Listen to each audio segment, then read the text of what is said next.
All right. Today's Compliance Corner episode is going to be all about this rattling sound we're hearing of the DoD cranking up compliance to cranking up its crackdown on noncompliance.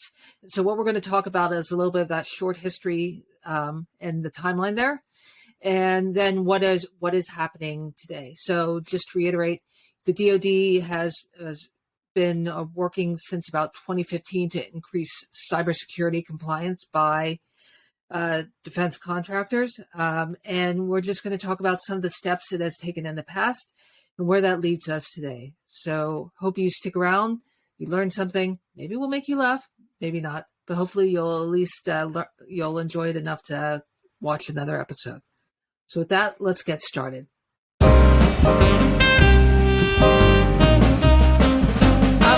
So, Noel, I think our brief history of time, no offense to Stephen Hawking, starts in about 2015 or so. Were you born then? Yes. Yes? My goodness. You were about 2 years old? Oh, stop it. Anyway. It starts in 2015, all right, with the National Institute of Standards developing what today we call the NIST 800-171. Why don't you just give us a quick line on that? Sure. Tell us a bit about that.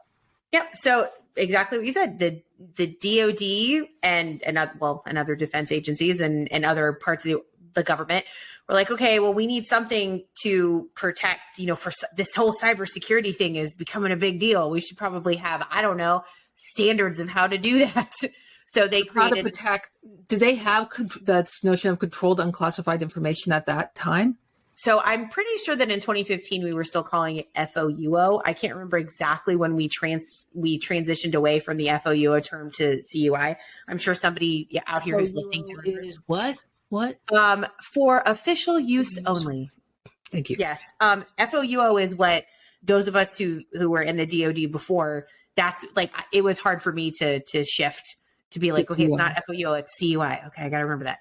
But so I'm sure there are a ton of people who are watching this now who are thinking like, oh, FOUO, I remember that.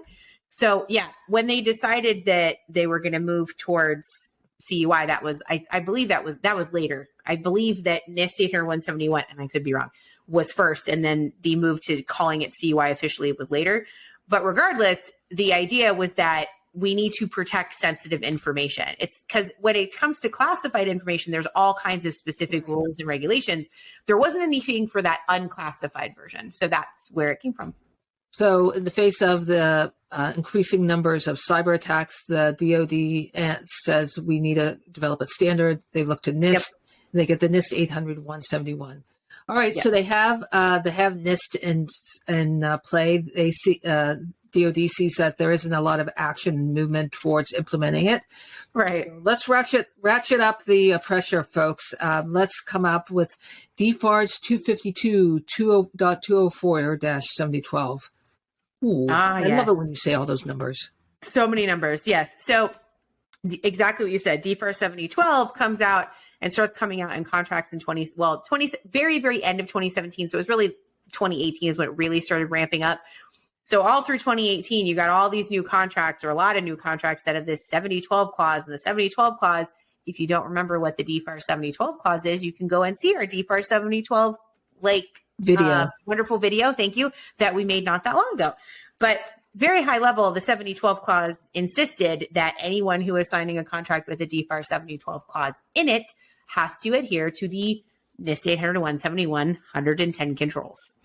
Among other things, right? It also talks about... It's got a lot of other stuff too. But for the purpose of this conversation, right, that's the most important protecting thing. CUI.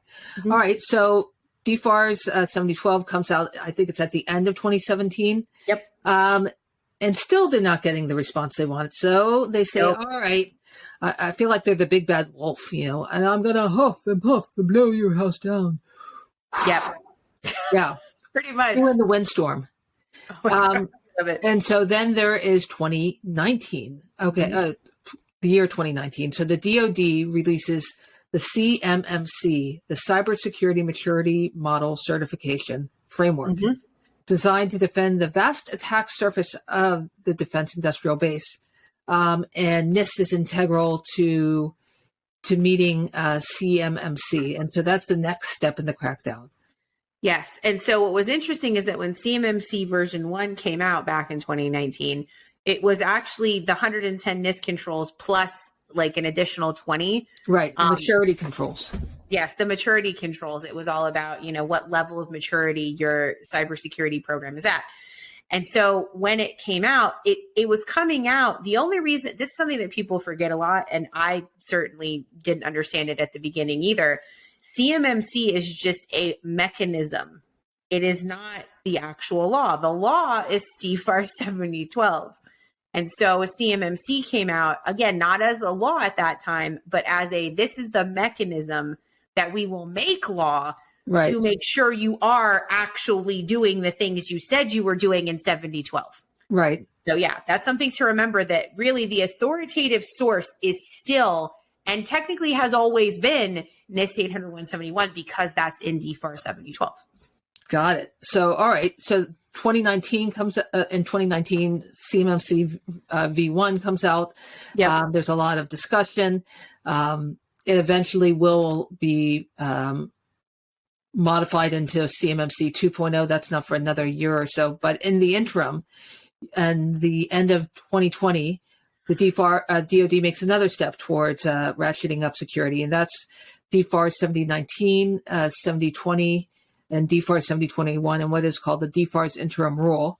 And it introduces those three clauses. And that's the next step that the DoD is taking in ratcheting up cybersecurity. So 7019, well, I mean, we did a compliance corner on that a couple of weeks ago. We sure did. How's that ratcheting up cybersecurity?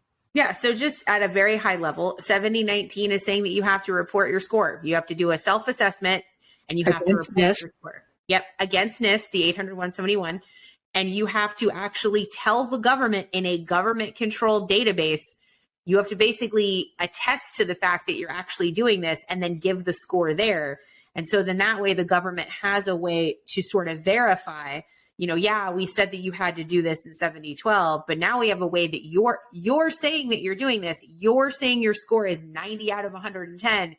That means that if it isn't, again, it's giving the government the ability to sort of show the receipts like, well, you said that it was going to be this and now it's not.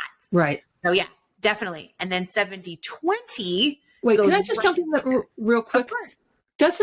Am I right in saying that 7019 is kind of like the first real attempt? We've talked about until now for the past 3 years or 5 years, these various steps by the DoD, but 7019 seems like the first time that they're really saying, okay, we really mean it.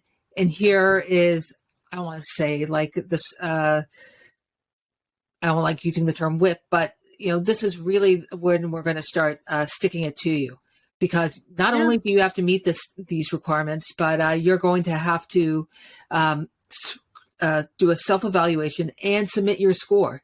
Yeah. So, and there are going to be consequences to not having a score, right? And that's what we're going to talk about in a few minutes. Yes. So I would agree with you that this is the first time in this timeline that we're talking about where you see the government looking to authenticate anyone, to really do that double check, even in a minor way, because up to that point, technically speaking, you could sign a 7012 like contract and just go about your day and say, yep, yeah, I'm totally doing that, and never actually do it. And there were not people checking on you. There was not a whole bunch, and we'll talk about that a little bit later about how there are people checking on you now. But there wasn't a whole lot of mechanisms the government had to really push on contractors, I would agree with you that 7019 was the first time to really put some teeth to that threat, to actually be like, but even still, nobody checked on the SPURS scores. That's the database that all of this information is supposed to go into based on, 7019. There was no one who was checking. It was like, yeah, you have to do it. Okay, you better do it. And if you didn't have a SPURS score in SPURS and you were about to be awarded a contract, someone would say to you, hey, you need to put in a SPURS score. And that's literally what people would do is real quick, 10 minutes, they just guess. And just put in whatever just to have something in there to be able to move forward. So I would agree with you most, it's the first attempt, but it was kind of a lackluster one, honestly. So 7020, how does that play into the ratcheting up? 7020 is where you really start putting even more teeth to 7019 and 7012.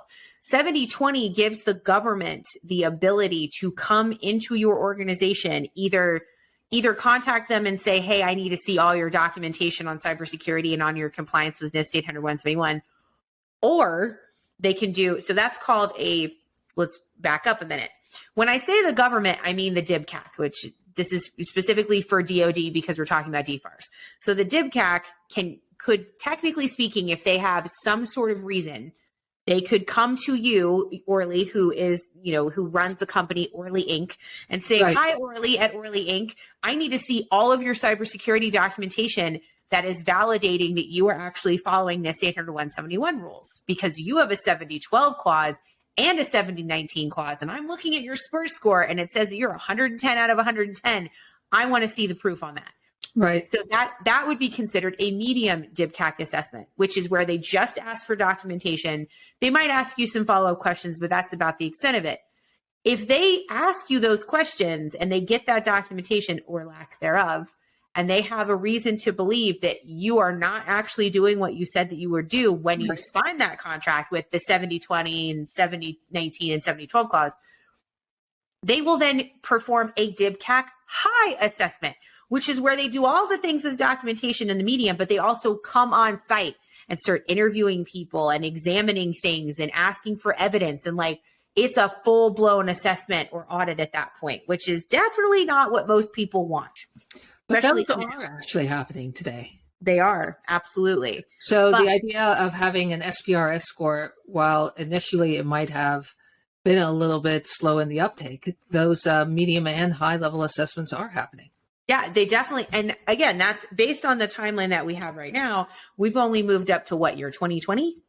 Yes. So at 2020, these things were possible, but they weren't really happening with any regularity. And there still wasn't more of that real teethy, biting into it. It was they were getting there. It's slowly but surely, but still not quite there yet. Okay. So, in 2020, so, all right, that DFARS interim rule happens at the end of 2020, and then we get to 2021, where CMMC 2.0 comes out. Correct. Kind of modifies the original V 1.0, takes the number of controls companies have to meet down to 110. Yep. Those 20 maturity controls are left off. Yep. And so the idea is to make it a little bit easier for defense contractors to try and become CMMC compliant. Correct. But importantly, DFARS 7012 and 7019 and 7020 are all in effect at this point, right? So companies are, required to be meeting those, even as CMMC is being debated. Correct. Yeah, absolutely. And that is something that a lot of people, so I'm sure you remember this as well as I do, between 2021 and 2022, there was a lot of see, they changed it. And so who cares? I'm not going to worry about this anymore. And again, there has been a lot of education. And I think in the past year, especially from multiple different sources, us included, saying, no, CMMC is just a mechanism to make sure you're doing what you're already saying you're doing by signing a contract that has a 7012, 7019, 7020 clause. And to your point, these things were already in play. This was already happening when CMMC came out. So this was already something everybody was supposed to be doing. It's just that they, didn't. Hence why this drumbeat of war. We're hearing the DoD kind of beat the drum, and we're gonna, God forbid, we start a war. But it is kind of like the drumbeat to enforcement. But so we talked about, what was going on in 2021 and 2020. Yeah, 2021, and then that kind of brings us to last year and today. Yes. And the DoD last year pushed out the June memo. Mm-hmm. And, it said, well, we did a video with Jill Lawson on the June memo. Why don't you just tell people a little bit about that? Well, and I also want to point out, too, on this timeline that we're talking about, in 2021, the CCFI became a thing. CCFI. DCFI, which is the Cyber Civil Fraud Initiative. Okay. That is definitely something that and we will talk more about that in a moment when we talk about some other things with the False Claims Act, but just wanted to make sure I mentioned that. That was also in 2021. So again, that was another arm of that, the teeth that they were trying to dig in. So the June memo was another addition to that. And that was also in 2021, where in June of 22, So in June of 2022, they came out with the June memo, basically stating pretty clearly that if you are a contracting officer or contracting representative, from the government side, this is not on the contract side, it's on the government side. Before you issue any contract modifications, any updates, any new, even if it's an exercising of an option year, even if there's anything with a contract that you are either issuing or reissuing or modifying or whatever, it is the responsibility of the contracting officer and any other, KO, core, whoever it happens to be, the contracting person, to go into SPRS, right? So we're going back to 7019. Make sure there's a SPRS score. And then if they have any reason to believe that that score is not correct, we go back to the 7020 default of, DIBCAT gets contacted by the contracting officer and we go down that road. So it definitely made it, again, more teeth to this, right? It's just more possibility for someone to get, well, quite frankly, caught not doing what they're supposed to be doing and lying about it. DIBCAT's like a piranha by now. Oh, yeah, it is. It's getting there. We're not even done yet, but yeah, it's definitely getting there. All right. So we've talked about the Civil Cyber Fraud Initiative. CCFI, that was CCFI. That was back in 21. And I misspoke and jumping to 2022. And then there was the June memo where it says you need to be making material progress towards meeting your NIST compliance. And then in 2022, as you told me, you were on a lot of calls where prime subcontractors were saying that primes are starting to push down on them. Absolutely. Why was that? What was that a reaction to? Yeah. So that started probably the second half, I would say, of 2022 into today, into early 2023. There are so many primes who are seeing all this because there's also flow down in 7019 and 7020. Right. There is a flow down to all of the subcontractors in that. So if I'm a prime contractor, I'm the one who has the direct communication with the government. I'm the one who has the direct obligation to the government. However, if you, Orly Inc., are a subcontractor to Noel Inc., and I'm like, okay, yep, I know I've got all my stuff done. I'm doing all my 800-171. I've put everything into SPRS. Like, I make sure to do my self-assessment. I am like rocking and rolling.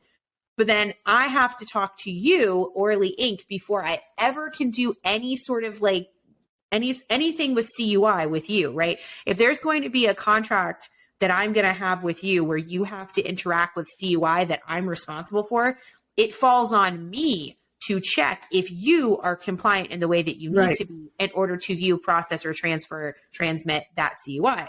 So these primes are getting very, very scared about this, and understandably so, because they're the ones who are going to get in trouble first. If their subcontractors are doing something, they're not supposed to be doing, or just being negligent in general with their cybersecurity hygiene, it's the prime that's going to fall on first. So a lot of, especially the larger primes, big companies like the Raytheons and the GDs of the world, are definitely coming down hard on their subcontracting supply chains because of the fact that their supply chains are very large. Right. So the risk is huge, right? I mean, any one of those little tiny companies that they work with could cause that problem. So that's the first thing, is it's just such a large risk to manage. And secondly, they don't want the bad press on that. Nobody wants that, because especially, again, those bigger primes, they definitely have more of an image concern than even some of the littler companies do as well. So this way they can say to the government or to whoever asks, oh no, listen, we're cracking down on all our subcontractors and here's how we're doing it. So it's also optics as well as anything else. It's optics, but it's also a concern that, just CYA. Yeah, absolutely. 100%. Yes. Because the government comes in and does a medium or high audit as they can under 7020. They find a problem. They're going to go talk to the General Dynamics or Raytheon and say, what are you guys doing? Yeah, exactly. And who are you working with that you're not checking up on? That's right. Exactly. We would be remiss if we didn't talk about the False Claims Act and all of this. Absolutely. We're putting it at the end, but really, in some ways, it could have gone at the beginning. It's been around since 1863. It was called Lincoln's Law. I mean, we're talking about something right in the middle of the Civil War. Yep. Yeah. And the whole idea of it originally was just to give the government a mechanism to be able to stop contractors from, lying to them or signing a contract and then never, doing anything, never following through. Excuse me. So the idea is that you have the False Claims Act that came out, again, like you said, 1863, and it now is being applied to cybersecurity specific things as well, which is where, and we go back to 2021 and the beginnings of the Cyber Civil Fraud Initiative. So the CCFI is a branch of the False Claims Act that falls under the Department of Justice. So the CCFI is specifically looking at cyber violations and cyber issues when it comes to contracting with the government, which is what 7012 would be considered. So, NIST 800-171 is specifically cyber hygiene for CUI. CCFI, that's 100% in their wheelhouse. And they've already started doing that in the past year and change, or, year and a half or whatever it's been now since they started. It has been definitely, they are going after companies and they are doing it randomly because they have a right to, because of the False Claims Act. So they can go in and say, hi, random contractor who is working with the government, I got information from a whistleblower, as an example. This has happened a couple different times. Whistleblowers under the False Claims Act are protected. And also they get a certain percentage of any money that the government gets from you. That there wouldn't be any negative influences there. I mean, it's pretty crazy when you think about it. So if I am working at a company, like I'm working at Orly Inc., and I see that Orly Inc. is not doing their NIST 800-171, I know that your SPURS score, Orly Inc., is 110, but I know for a fact that it's maybe more like a 40. Right. Maybe. But you lied to the U.S. government and told them that, yep, I'm totally doing 110 out of 110. I contact the CCFI as a whistleblower and say, hey, listen, I know for a fact that these people are not doing what they're supposed to do. The CCFI could then, if they decide to, go and contact Orly Inc. and say, hello, there's been a whistleblower complaint saying that you're not actually doing what you're saying that you're doing. Give us all of your documentation. And you at Orly Inc. say, oh, sure, totally, no problem. You give them all your documentation, but it's nowhere near 110. It's more at the 40 score. Right.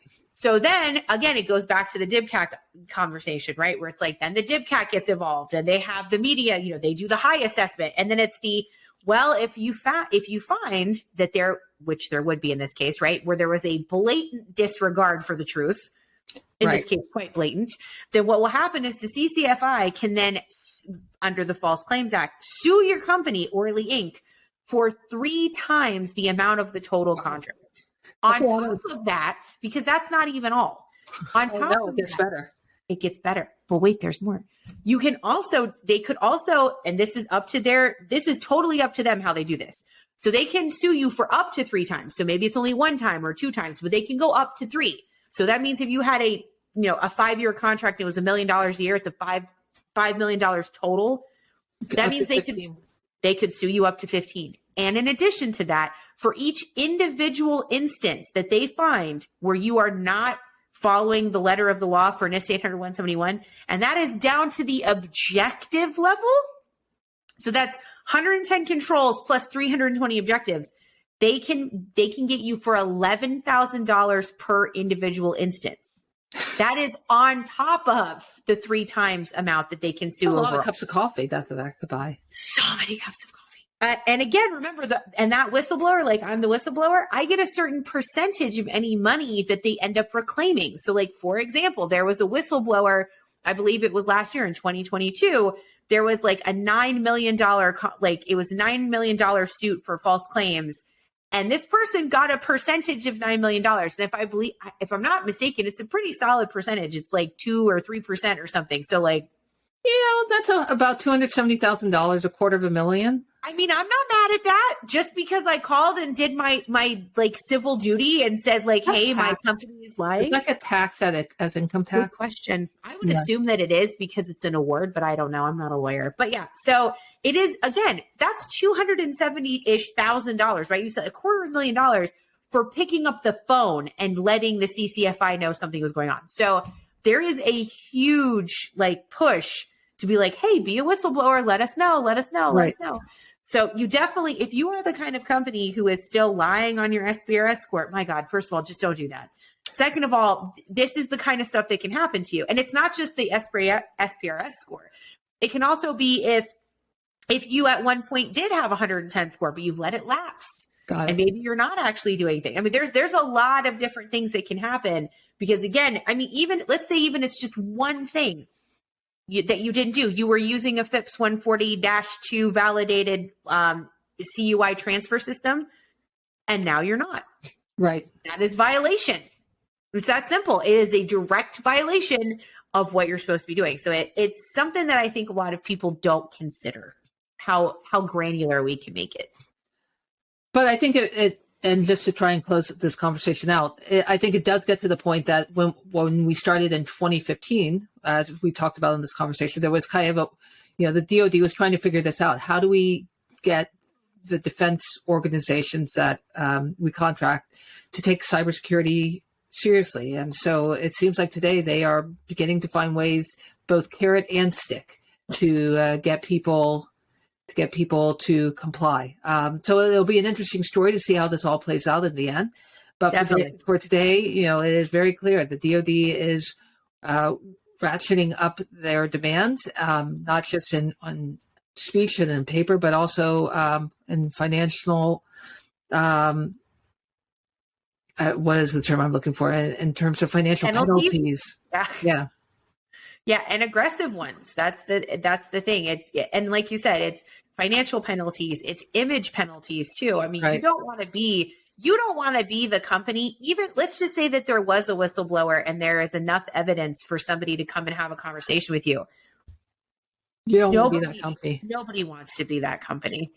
Right. Definitely not. Yeah, for sure. All right, Noel. Great as always to have your knowledge and perspective on these things. Appreciate your time, and we look forward to having everyone in the audience join us on the next Compliance Corner. Bum, bum, bum, bum. Bye. Bye-bye.